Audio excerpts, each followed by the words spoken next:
Hello, कैसे हैं आप सब। मैं आपका मेंटर और आप देख रहे हैं लर्न इंग्लिश विदाउट रूल्स का एक नया और फ्रेश सेशन। आज मैं यहाँ पर उपस्थित हुआ हूँ द हिंदू के एडिटोरियल की वोकैबुलरी और उसके एंटोनिम्स सिनोनिम्स के साथ। मुझे पता है कि काफी लंबा समय बीत गया है। आखिरी एपिसोड 10 जुलाई को मैं इस पर लेकर के आया था। उसके बाद परिस्थितियां ऐसी रही, मैं कुछ ऐसी चीजों में उलझ गया था जहां पर समय नहीं निकाल पा रहा था कि मैं एपिसोड प्रिपेयर कर सकूं, इसलिए मैं आपके सामने उपस्थित नहीं हो पा रहा था। लेकिन मैं यहां से आगे कोशिश करूंगा कि वीक में कम से कम 2 एपिसोड भी द हिंदू एडिटोरियल की वोकैबुलरी और उस पर आधारित एंटोनिम्स सिनोनिम्स का लेकर के आया जाए, क्योंकि ये एग्जामिनेशन के पॉइंट ऑफ व्यू से बहुत जरूरी है और आप सब इसका बेसब्री से इंतजार करते हैं। चलिए सेशन की शुरुआत करेंगे, लेकिन उससे पहले जो लोग इस चैनल पर नए हैं और वैसे पुराने लोग जिन्होंने अब तक चैनल को सब्सक्राइब नहीं किया है तो प्लीज सब्सक्राइब कर लीजिए, बेल आइकन प्रेस करके नोटिफिकेशन को ऑल पर रखिएगा, लाइक शेयर करने में कंजूसी नहीं कीजिएगा। साथ में अगर आपके मन में कुछ सवाल है, कुछ पूछना चाहते हैं या कोई सुझाव है जो इस चैनल को मुझ तक पहुंचाना चाहते हैं तो बिल्कुल कमेंट में लिखने से झिझकिएगा नहीं।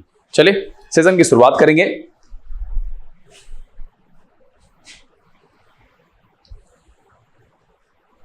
लर्न इंग्लिश विदाउट रूल्स के सेशन में एक बार फिर से आप सबका तहे दिल से स्वागत है। उम्मीद है कि आप सब तैयार होंगे, नोटबुक और पेन ले लिया होगा, क्योंकि आपको यहाँ पर इसको साथ साथ में मेरे हिसाब से नोट डाउन करना चाहिए और एपिसोड की समाप्ति के बाद 2-2, 3-3 बार रिवीजन करके छोड़ना चाहिए। चलिए सेशन की शुरुआत करते हैं। ये आज ही के एडिटोरियल में, जी हाँ, ये 3 अगस्त 2024 में जो एक एडिटोरियल का पेज होता है जिस पर कि 2 साइड में होते हैं छोटे छोटे और बीच में 2 बड़ा होता है, सभी में जो कठिन शब्द मुझे लगा ये जरूरी है वो मैं शामिल किया हूं। चलिए यहां पर लेते हैं आज का पहला वर्ड, और पहला वर्ड है एम्ब्रेस। एम्ब्रेस का जो पार्ट्स ऑफ स्पीच है ये वर्ब की तरह प्रयोग होता है। एम्ब्रेस का मतलब होता है to accept something with enthusiasm और टू इंक्लूड। क्या है? To accept something with enthusiasm और टू इंक्लूड मतलब होता है आलिंगन करना या समाविष्ट करना। एम्ब्रेस का मतलब होता है आलिंगन करने से या समाविष्ट करने से, इंक्लूड करने से। इसका जो सिनोनिम्स देखेंगे तो इसका हो जाएगा accept, include and cuddle. Antonyms देखें तो एक्सक्लूड हो जाएगा, रिजेक्ट हो जाएगा एंड रिपुडिएट हो जाएगा। तो यहां पर एम्ब्रेस का मतलब है आलिंगन करना। सिनोनिम्स मैंने कहा एक्सेप्ट, इंक्लूड, कडल, और एंटोनिम्स मैंने कहा एक्सक्लूड, रिजेक्ट एंड रिपुडिएट। चलिए अगला शब्द लेते हैं। दूसरा जो है वो है टिंकर। टिंकर वर्ब और नाउन दोनों तरीके से इस्तेमाल किया जाता है और इसका मतलब होता है to make small changes to something in order to repair और इंप्रूव इट। मतलब किसी भी चीज में एक छोटा मोटा चेंज करके उसको रिपेयर करने के उद्देश्य से वो चेंज करना, उसको कहते हैं टिंकर। मतलब होता है इधर उधर करने के सेंस में, या मरम्मत करने वाला या कच्चा काम करने के सेंस में इसको यूज करते हैं। सिनोनिम्स देखिए, फिडल होता है, मंकी होता है, मंकी का मतलब भी होता है इधर उधर करने के सेंस में, और टेम्पर। और एंटोनिम होता है settle, destroy and worsen. Settle, destroy या वर्सन, इस सेंस में हम इसको एंटोनिम्स के तौर पर, टिंकर के एंटोनिम्स के तौर पर सेटल, डिस्ट्रॉय एंड वर्सन को लेंगे। सिनोनिम की बात करें तो फिडल, मंकी एंड टेम्पर को ले सकते हैं। चलिए अगला जो वर्ड है वो है कॉस। कॉस वर्ब की तरह इस्तेमाल होता है। इसका मतलब होता है to say that an official decision is no longer true और लीगल, और टू स्टॉप और ब्लॉक समथिंग फ्रॉम हैपनिंग। यहां पर फ्रॉम नहीं, ये फ्रॉम हैपनिंग है, इसको सुधार लीजिएगा। मतलब है किसी भी चीज को ऑफिशियली रद्द करने, कैंसिल करने के सेंस में हम कॉज का इस्तेमाल करते हैं। अमान्य घोषित करना, कुचल देना या रद्द करने के सेंस में इसका जो सिनोनिम्स है कैंसिल है, रिशिंड है, रिवोक है, आपको मैंने इससे पढ़ाया है। एंटोनिम का मत यहां जो हो जाएगा वो हो जाएगा वैलिडेट, अप्रूव एंड सपोर्ट, है ना। किसी चीज को ऑफिशियली कैंसिल कर दे तो वहां पर हम उसको अगर हम अप्रूव कर दें, वैलिडेट कर दें, सपोर्ट कर दें तो इसका मतलब है कि वो एंटोनिम के तौर पर रखा जा सकता है। तो एंटोनिम क्या हो जाएगा कॉज का? Validate, approve and support. और सिनोनिम क्या हो जाएगा? Cancel, rescind and revoke. ये मैंने रिशिंड पहले भी आपको पढ़ाया है। तो यहां पर 3 शब्द आए। एम्ब्रेस का मतलब है आलिंगन करना या इंक्लूड करना, समाविष्ट करने से। टिंकर का मतलब है इधर उधर करना या छोटा मोटा कोई परिवर्तन करना, मरम्मत करने के उद्देश्य से या कच्चा काम करने के सेंस में। एंड कॉज का मतलब होता है कि ऑफिशियली रद्द करना, कुचल देना या फिर अमान्य घोषित कर देना। चलिए जो अगला वर्ड है वो है एम्पेरिकल। एम्पेरिकल जो है ये एक एडजेक्टिव की तरह इस्तेमाल होता है। इसका जो पार्ट्स ऑफ स्पीच है वो एडजेक्टिव है। इसका मतलब है बेस्ड ऑन एक्सपेरिमेंट्स और एक्सपीरियंस रादर देन आइडियाज और थियरीज। मतलब क्या है कि जो किस पर आधारित हो? एक्सपेरिमेंट्स और एक्सपीरियंस पर आधारित हो। मतलब है अनुभव जन्य, मतलब है कि जो अनुभव से पैदा हुआ हो। मतलब है कुछ प्रैक्टिकली आपने देखा, आपने फील किया, आपने अनुभव किया, उससे जो आपके विचार आए उसको हम कहेंगे, उसके लिए इस्तेमाल करेंगे एम्पेरिकल। ठीक है, इसके सिनोनिम्स को देखिए। अगर आप कहेंगे तो एक्सपेरिमेंटल कह सकते हैं, फैक्चुअल कह सकते हैं। एंटोनिम्स कहें तो इम्प्रैक्टिकल एंड थ्योरेटिकल कहेंगे। क्या कहेंगे? Impractical and theoretical. एम्पिरिकल का मतलब होता है कि ऐसी चीजें जो एक्सपीरियंस और प्रैक्टिकल बेस्ड हो, मतलब है अनुभव पर आधारित हो या फिर किसी प्रयोग पर आधारित हो उसको हम कहते हैं, ना कि वो थ्योरी और आइडियाज पर आधारित हो उसको कहते हैं एम्पिरिकल। अगला जो शब्द है वो है हिदरटू। ये आपने पढ़ा होगा पहले से भी, आप जानते हैं ये एडवर्ब की तरह इस्तेमाल होता है। अंटिल नाउ और अंटिल अ पर्टिकुलर टाइम मतलब होता है अभी तक या अब तक के सेंस में हम हिदरटू का इस्तेमाल करते हैं। सिनोनिम है until now, as yet and so far. Antonym में हो जाएगा henceforth, thereafter and later। henceforth, thereafter and later। चलिए अगला जो शब्द है ये क्रैकडाउन। क्रैकडाउन का जो पार्ट्स ऑफ स्पीच है ये नाउन की तरह प्रयोग होता है। एक्शन टू स्टॉप बैड और इलीगल बिहेवियर मतलब क्रैकडाउन का मतलब होता है कोई भी इलीगल और बैड एक्टिविटी हो रही है, बिहेवियर हो रहा है, उसको रोकने को कहते हैं क्रैकडाउन मतलब है कार्रवाई करना। ठीक है, अब इसका जो सिनोनिम है वो कह सकते हैं constrain, enforce, impel. And antonym कहेंगे बिगनिंग, स्टार्ट एंड एबिट। क्या हो जाएगा? Beginning, start and abet. तो यहां पर जो इस पेज पर 3 आया वो है एम्पेरिकल मतलब होता है जो अनुभव से उत्पन्न हो, प्रैक्टिकली किसी चीज के बारे में अगर हम कोई ओपिनियन बनाते हैं अपने मन में और एक्सपीरियंस के आधार पर तो उसके लिए हम एम्पेरिकल इस्तेमाल करते हैं। हिदरटू का मतलब होता है अभी तक या अब तक। क्रैकडाउन का मतलब होता है कार्रवाई करना। चलिए अगला जो वर्ड है वो है ऑर्थोडॉक्सी। ऑर्थोडॉक्सी नाउन की तरह इस्तेमाल होता है और यह शब्द आपने सुन रखा है ऑर्थोडॉक्स, उसी से जुड़ा हुआ संबद्ध शब्द है। कह रहा है an orthodoxy is an accepted view about something मतलब किसी चीज के बारे में जो एक एक्सेप्टेड व्यू है उसके लिए हम इस्तेमाल करते हैं ऑर्थोडॉक्सी। इसका मतलब है प्रामाणिकता से है, परंपरा निष्ठा से है या कट्टरपंथीता से है। अगर हम सिनोनिम की बात करें तो बिलीफ कह सकते हैं, डॉक्ट्रिन कह सकते हैं, ट्रेडिशन कह सकते हैं। एंटोनिम की बात करें तो डिसबिलीफ एंड हेरेसी कहेंगे। डिसबिलीफ और हेरेसी को इसके एंटोनिम्स के तौर पर इस्तेमाल करेंगे। अगला जो शब्द है वो है क्रेडेंस।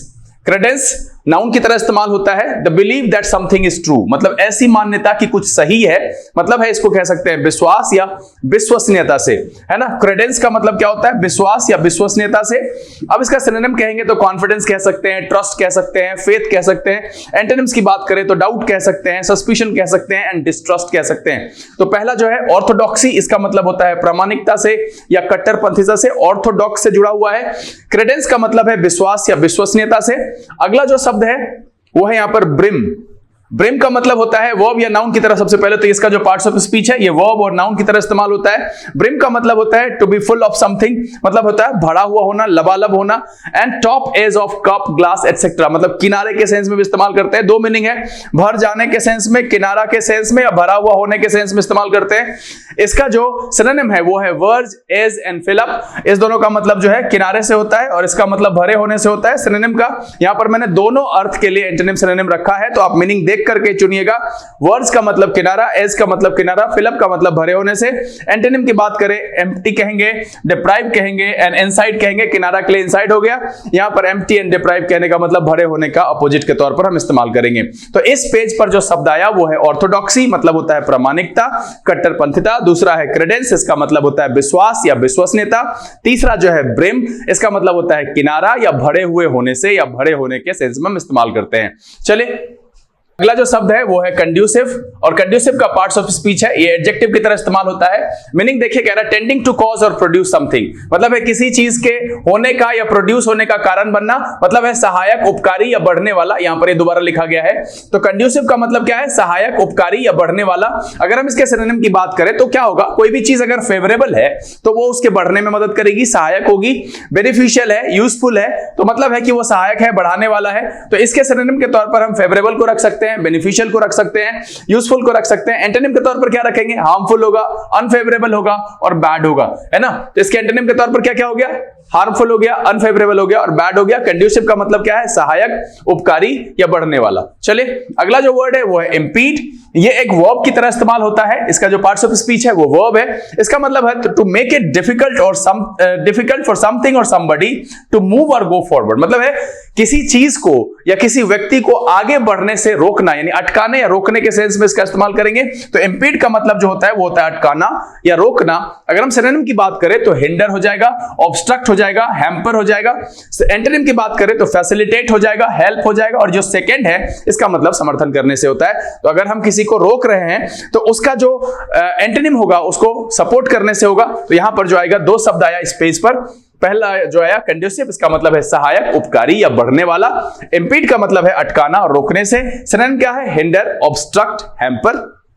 एंटोनिम क्या है? फैसिलिटेट, हेल्प और सेकंड। चलिए अगला जो वर्ड है वो है एट्रिशन। एट्रिशन में ये देखिए TION है, तो क्लियर है कि जिस शब्द के अंत में TION लगा होता है उसका पार्ट्स ऑफ स्पीच क्या होता है, नाउन होता है। तो ये नाउन की तरह इस्तेमाल होगा। कह रहा है gradually making something weaker and destroying it, specially the strength और कॉन्फिडेंस ऑफ एन एनिमी। कैसे भाई, बार बार उस पर अटैक करके, है ना, बार बार उसको किसी तरह से आघात पहुंचा करके, कमजोर करने के सेंस में, घिसाई है, अपघर्षण है, प्रतिरोध का कमजोर होना या कमजोर पड़ने के सेंस में। तो यहां जो इसका सिनोनिम होगा वो होगा इरोजन, एब्रेजन एंड डिक्रीज। क्या हो जाएगा, इरोजन, एब्रेजन एंड डिक्रीज। और एंटोनिम क्या होगा, इंक्रीज, बिल्डिंग। दो बार आ गया, कोई बात नहीं, इंक्रीज और बिल्डिंग। तो इसके एंटोनिम के तौर पर क्या करेंगे, इंक्रीज और बिल्डिंग को इस्तेमाल करेंगे। देखिए इसका घिसाई और अपघर्षण से भी है, तो इरोजन लेते हैं, मतलब है किसी चीज को या किसी दुश्मन को स्पेशली मोरली कमजोर करना, उसके ताकत को, स्ट्रेंथ और कॉन्फिडेंस को कमजोर करना, बार बार अटैक करके, बार बार उस पर आघात पहुंचा करके। तो जो प्रतिरोध है उसका कमजोर होना, मतलब है कि सामने वाला अगर प्रतिरोध उसका कमजोर हो गया, दैट मींस वो वीक पड़ रहा है। तो यहां सीधा सीधा 3 शब्द आया। कंड्यूसिव का मतलब है सहायक, उपकारी। इम्पीड का मतलब होता है अटकाने और रोकने से। और एट्रिशन का मतलब होता है प्रतिरोध का कम होना या कमजोर पड़ने के सेंस में इसका इस्तेमाल करते हैं। चलिए आगे बढ़ेंगे। अगला जो शब्द है वो है प्लेनरी। ये एक एडजेक्टिव की तरह इस्तेमाल होता है। प्लेनरी एक एडजेक्टिव की तरह इस्तेमाल होता है। इसका जो मीनिंग है, to be attended by everyone who has the right to attend, मतलब है किसी भी जगह पर जितने भी लोगों को और अधिकार है किसी मीटिंग में कहीं पर भी अटेंड करने का, अगर वो सारे के सारे हो, तो उस सेंस में हम प्लेनरी का इस्तेमाल करते हैं। कंप्लीट यानी परिपूर्ण और पूर्ण के सेंस में हम इसका इस्तेमाल करेंगे, है ना। प्लेनरी का जो सेंस है वो परिपूर्ण और पूर्ण का। सिनोनिम्स की बात करें तो एंटायर कहेंगे, होल कहेंगे, कंप्लीट कहेंगे, है ना। एंटोनिम कहेंगे तो पार्शियल कहेंगे, इनकम्प्लीट कहेंगे, इनपरफेक्ट कहेंगे। एंटोनिम्स के तौर पर क्या कह सकते हैं, पार्शियल हो गया, आंशिक तौर से हो गया, इनकम्प्लीट मतलब अधूरा हो गया, और इनपरफेक्ट का मतलब वही है अधूरे के सेंस में। तो प्लेनरी का मतलब है परिपूर्ण या पूर्ण के सेंस में। अगला जो शब्द है वो है क्विंटेसेंशियल। क्विंटेसेंशियल एडजेक्टिव के तौर पर इस्तेमाल होता है, और इसका क्या मतलब है, representing the perfect example of something, मतलब किसी भी चीज का परफेक्ट एग्जांपल होने के लिए जो हम शब्द इस्तेमाल करते हैं। एक शब्द इससे पहले मुझे लगता है पिछले ही एपिसोड में मैंने या उसके पहले बताया था, कमेंट में लिख करके मुझे बताइएगा जरूर कि यही सेम परफेक्ट एग्जांपल के लिए एक शब्द मैंने रखा था, वो कौन सा था, कमेंट में लिखिएगा जरूर। यहां पर क्या कह रहा है, क्विंटेसेंशियल का मतलब है representing the perfect example of something. अब अगर हम कहें तो सर्वोत्कृष्ट या सार्वतात्विक। सिनोनिम कहें तो एग्जाम्पलरी, परफेक्ट एंड टिपिकल। और एंटोनिम कहें तो सबस्टैंडर्ड एंड एवरेंट। क्या हो जाएगा, सबस्टैंडर्ड एंड एवरेंट। सिनोनिम क्या हो जाएगा, एग्जाम्पलरी, परफेक्ट एंड टिपिकल। और एंटोनिम कहेंगे सबस्टैंडर्ड एंड एवरेंट। चलिए अगला जो शब्द है स्पर, ये नाउन और वर्ब दोनों तरीके से इस्तेमाल होता है, मतलब इसका जो पार्ट्स ऑफ स्पीच है वो नाउन और वर्ब है। इसका मतलब होता है to encourage someone to do something और to encourage them try harder to achieve something. मतलब क्या है, किसी भी चीज, किसी को प्रेरित करना ताकि वो कड़ी मेहनत कर सके किसी भी चीज को अचीव करने के लिए। इसका जो दूसरा मीनिंग है वो छोटा रास्ता के सेंस में भी इस्तेमाल होता है। सिनोनिम कहेंगे गॉड, प्रोपेल एंड पुश। इसका जो सिनोनिम होगा वो होगा God, propel and push. Antonym कहेंगे डिसवेड, हॉल्ट एंड डिस्करेज। क्या है, डिसवेड, हॉल्ट एंड डिस्करेज। तो इस पेज पर जो 3 शब्द आए, पहला है प्लेनरी, इसका मतलब होता है परिपूर्ण या पूर्ण के सेंस में। दूसरा है क्विंटेसेंशियल, इसका मतलब होता है सर्वोत्कृष्ट यानी परफेक्ट एग्जांपल ऑफ समथिंग। और स्पर का मतलब होता है प्रेरित करना, प्रेरणा देना, किसी भी चीज को अचीव करने के लिए जितना आप कर रहे हैं और उससे ज्यादा मेहनत करके कोशिश करना। और एक दूसरा सेंस भी इसका है छोटा रास्ता के अर्थ में, तो उस सेंस में भी आप स्पर का इस्तेमाल कर सकते हैं। चलिए अगले पेज पर बढ़े। अगला जो शब्द है वो है रिफ्रेन। ये वर्ब और नाउन दोनों तरीके से इस्तेमाल होता है। इसका जो पार्ट्स ऑफ स्पीच है वो वर्ब भी है, नाउन भी है। रिफ्रेन का मतलब होता है to stop yourself doing something, to not do something. मतलब यह है उल्टा लिखा गया, नॉट टू डू समथिंग मतलब है किसी भी चीज को ना करना है, किसी चीज को करने से खुद को रोकना, मतलब है परहेज होने के सेंस में, दूर रहना, बचने और परहेज करने के सेंस में। सिनोनिम क्या होगा, एब्सटेन, डेसिस्ट एंड कर्व, है ना। एंटोनिम क्या हो जाएगा, carry on, continue and keep on. क्या है, carry on, continue and keep on. मतलब है रिफ्रेन का मतलब है किसी भी चीज को करने से खुद को बचाना, यानी परहेज करने से कि हम वो नहीं करना है मुझे, ठीक है। रिफ्रेन का मतलब ये है। अगला जो शब्द है वो है कंटेम्पलेट। कंटेम्पलेट एक वर्ब की तरह इस्तेमाल होता है। इसका मीनिंग है to consider one particular thing for a long time in a serious and quiet way. मतलब किसी भी चीज पर लंबे समय तक सोचना, विचार करना, मंथन करना, है ना। तो ध्यान करना, विचार करना और सोचने के सेंस में हम किसका इस्तेमाल करते हैं, कंटेम्पलेट का। सिनोनिम कहेंगे पॉन्डर कहेंगे, इंस्पेक्ट कहेंगे, ऑब्जर्व कहेंगे। एंटोनिम कहेंगे तो क्या कहेंगे, फॉरगेट कहेंगे, इग्नोर कहेंगे, रिजेक्ट कहेंगे, है ना। कंटेम्पलेट के सिनोनिम्स के तौर पर कहें तो ponder, inspect and observe. Antonym के तौर पर कहें तो फॉरगेट, इग्नोर एंड रिजेक्ट। चलिए अगला शब्द आखिरी इस पेज का, एंटाइस। एंटाइस वर्ब की तरह इस्तेमाल होता है और इसका मतलब क्या है? Provoke someone to do something through often false और एग्जैजरेटेड प्रोमिसेस और परसुएशन, मतलब है किसी को झूठा लालच वालच देकर के कुछ करने के लिए प्रेरित करने के सेंस में, यानी फुसलाने और लुभाने के सेंस में। तो एंटाइस का जो सिनोनिम हो जाएगा वो हो जाएगा लूर, एल्यूर, कॉक्स, और एंटोनिम क्या हो जाएगा? Repel, warn and alert. तो यहां जो तीन शब्द आए, रिफ्रेन का मतलब है दूर रहना, बचना, परहेज करने से। कंटेम्पलेट का मतलब होता है ध्यान करना, विचार करना, सोचने से। एंड एंटाइस का मतलब होता है फुसलाना या लुभाना। चलिए हम आगे बढ़ते हैं। अगला जो शब्द है वो है बोम्बास्टिक। ये एडजेक्टिव की तरह इस्तेमाल होता है। इसका मतलब होता है ऑस्टेंशियसली लॉफ्टी इन स्टाइल, मतलब क्या है? बड़े बड़े शब्दों वाला, मतलब जो दिखावटी हो, है ना, अनावश्यक शब्दों से भरा हुआ हो। बोम्बास्टिक कहने का मतलब क्या है? सिनोनिम देखिए, पॉम्पस, रेथरिक एंड वर्बस। और एंटोनिम के तौर पर क्या कहेंगे? एंटोनिम में हो जाएगा सिंपल, प्लेन एंड मॉडेस्ट, है ना। बोम्बास्टिक का क्या मतलब है? बड़े बड़े शब्दों से भरा हुआ। तो सिनोनिम क्या हो जाएगा? पॉम्पस, रेथरिक एंड वर्बस, और एंटोनिम क्या हो जाएगा? Simple, plain and modest. अगला जो शब्द है वो है ब्लेस्फेमस, और देखिए यहां पर OUS लगा हुआ है, तो इसका जो पार्ट्स ऑफ स्पीच है वो होगा एडजेक्टिव, है ना। जिसमें OUS लगा हुआ होता है वो एडजेक्टिव होता है। मतलब है कंसिडर्ड ऑफेंसिव टू गॉड और रिलीजन, मतलब है कि गॉड और रिलीजन, धर्म को लेकर के अगर कुछ चीज ऑफेंसिव है उसको हम ब्लेस्फेमस कहते हैं, यानी अपवित्रकारी या धर्मद्रोही कहेंगे। तो इसके लिए सिनोनिम हो जाएगा सैक्रिलेजियस, प्रोफेन एंड अनहोली। एंटोनिम क्या हो जाएगा? पायस, रेवरेंट एंड होली, है ना, पवित्र हो जाएगा। सैक्रिलेजियस मैंने बताया था, सैक्रिलेज वर्ड OWS के दौरान अगर आपको याद होगा। तो ब्लेस्फेमस का मतलब क्या है? अपवित्रकारी, धर्मद्रोही। अगला जो शब्द है वो है फुलहार्डी। फुलहार्डी का जो है वो एडजेक्टिव की तरह इस्तेमाल होता है। ये बड़ा अच्छा शब्द लगा मुझे। फुलहार्डी का मतलब है टेकिंग अननेसेसरी रिस्क, मतलब है जो अनावश्यक रिस्क लेता है, उसके लिए हम ये शब्द इस्तेमाल कर सकते हैं। दुस्साहसी कहते हैं। तो फुलहार्डी के लिए सिनोनिम्स करेंगे इम्प्रूडेंट, डेयरिंग एंड बोल्ड, और एंटोनिम कहेंगे केयरफुल, कॉशस एंड प्रूडेंट। क्या क्या हो जाएगा? Careful, cautious and prudent. तो इस पेज पर जो वर्ड आए, पहला आया बोम्बास्टिक, मतलब है बड़े बड़े शब्दों से भरा हुआ। दूसरा है ब्लेस्फेमस, मतलब है अपवित्रकारी या धर्मद्रोही। फुलहार्डी का मतलब है दुस्साहसी, जो कि भाई अननेसेसरी रिस्क लेता है। उम्मीद तो ये है। इस सेशन को मैंने थोड़ा तेज रखा है, रीजन है कि शब्द होता है, झूठ मूठ का सेशन लंबा हो। आप इसको या तो स्लो स्पीड पर देख लो, या आपके लिए कंफर्टेबल है तो आप इसको देखो, सुनो, नोट डाउन करो, और यहां पर अब जब ये वीडियो समाप्त हो रहा है इसके बाद आप 2-2, 3-3 बार रिवीजन करके छोड़ दो। अगले दिन जब ये एपिसोड आएगा फिर आप पहले पुराने एपिसोड को रिवीजन करना, देन नए एपिसोड को देख करके उसको नोट डाउन करना।